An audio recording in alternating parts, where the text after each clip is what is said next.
Within a narrow angle of vision you can see shadows of leaves, the dusty soil and stubborn flora of this wooded part of Spain, light bouncing off water, the shaved and polished pebbles of a curving concrete floor, dark steel posts and beam, a curving concrete slab above that, a cylindrical water tank in the graded earth colors of a creme caramel sky, the head and red tap of an external shower, a silvery shower curtain, strings of bare light bulbs, a white steel pod containing an outdoor toilet, and a big stainless steel cupboard whose angled mirrored surfaces cause it to melt into greenness.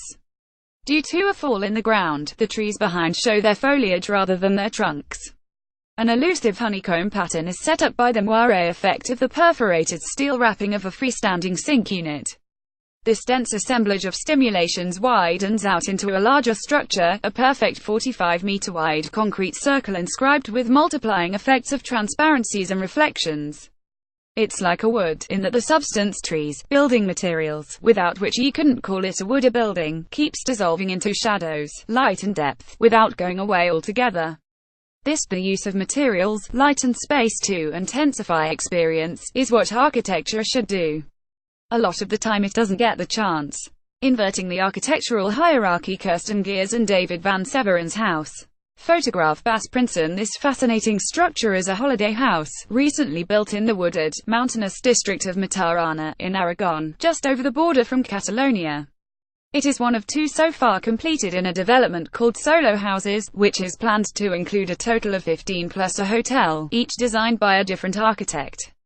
The project was invented by a Paris-based couple, Christian Bourdais, who formerly traded in antiques from Southeast Asia, and Eva L. Barron, a producer of cultural and artistic events. The idea is to build a collection of architecture as others might art, to make a history of what is architecture at this moment in time, to commission the best possible designs, to follow architects as far as they will go. The overall project is a bit like Alain de Botton's living architecture program of architect-designed holiday homes, except that solos are all in the same 100-hectare location. It also resembles the Serpentine Gallery's annual architecture pavilion, with the difference that these houses are permanent and habitable.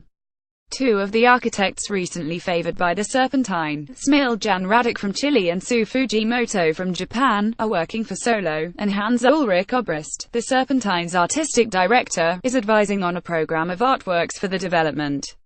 Indeed, this concept of the architectural collectible could be called Obristism, eclectic, well-informed, international, knowing, with preferences for the idiosyncratic but about to be recognized, for the intellectually alive and the mildly decadent. Solo Houses' choices are those of enthusiasts who know their field and know what they like. Bourdais says he wasn't looking for the fashionable architects that everyone knows, but people of his own 40-something generation who would think the same way that he does. They were babies when we met, he says, but in the 6-year gestation of the project they have ascended some gradations of fame, including the Serpentine's recognition of Radic and Fujimoto.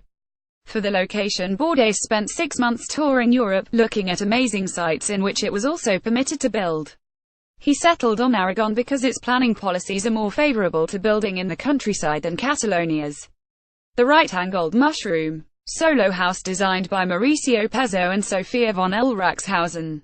Photograph Pezzo von Elraxhausen. The first house was by the Chilean couple Mauricio Pezzo and Sofia von Elraxhausen, who featured memorably in the Royal Academy's Sensing Spaces exhibition of 2014.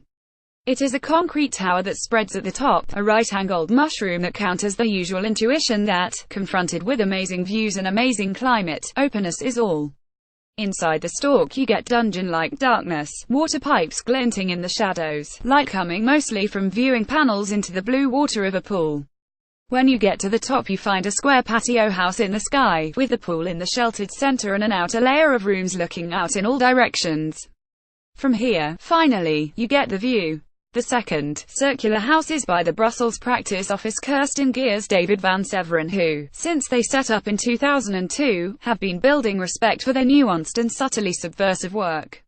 They wanted, they say, to make their solo house the least like a house as possible, to make contact in a light way with the landscape, and to somehow disappear.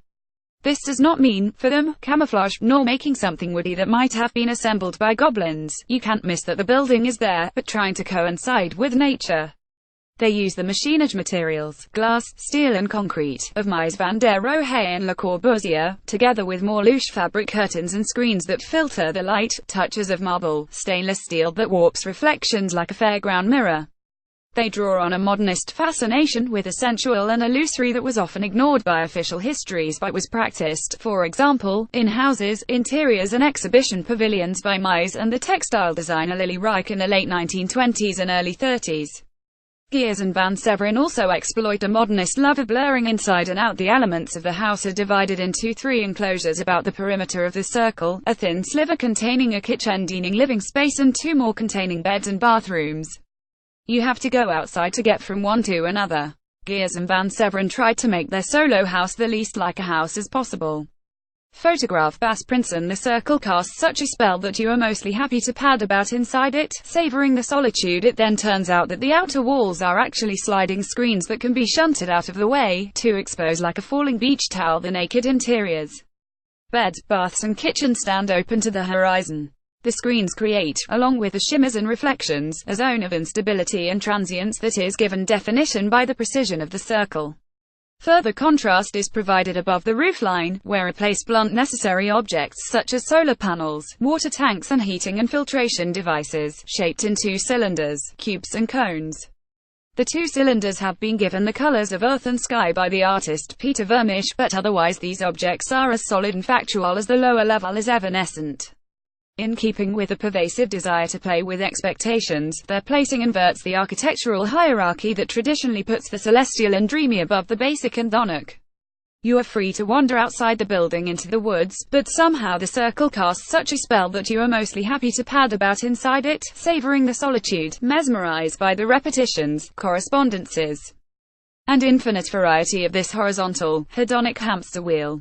The experiences of intimacy and vastness, of being alone in what is a sparsely populated landscape, are felt with more force inside the circle. Holiday colonies built in lightly touch nature are not, of course, always good news, but so far the solo houses add to their surroundings rather than detract from them. They are there but they don't dominate. There are pitfalls too, in the obristist notion of building a collectible, as it tends to favor the statement over the livable. This trap is also avoided, as for all its richness of materials and ideas the architecture knows when to stand back to allow you, as Geers puts it, just to make your life. The whole thing is rarefied and indulgent, of course, and it's not going to solve any housing crises, but at the task it has set itself, of creating architecture that is as good as it can be, it succeeds. Finally you get a view the pool on the top floor of the Pezzo von Elrachshausen house.